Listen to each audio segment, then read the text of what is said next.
Teresa, so can you give us some background on your development experience in this space? So, shortly after landing in Canada in 2007, it took about a year to just do research on the property market in Canada and realized very quickly there's no way I could afford to buy a building. I didn't have enough credibility, I didn't have enough equity, it wasn't possible.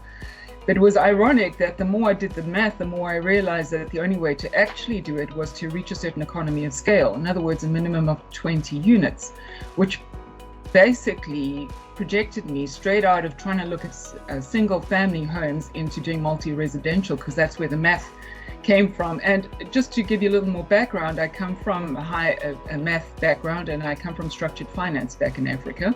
So I have structured finance background. So it was really came down to the math. And the math doesn't make sense to own a string of individual homes once you have to property manage and do all the babysitting for the property. A building only makes sense when it's 20 units or more, because then you can have an on-site manager. So I pretty much went from zero to developing multi-residential units at a big rate. And I've been doing this now for 17 years. This is the 17th year we've been doing it.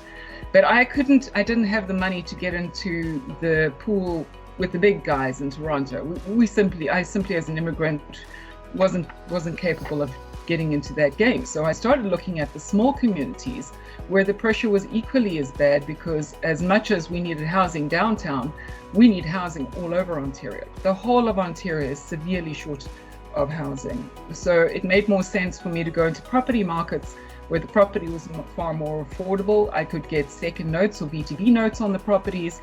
It was far more accessible to me at the time. So I simply started where there was less competition. And interestingly now, we have large competition in these markets. They weren't there 5 years ago, 6 years ago.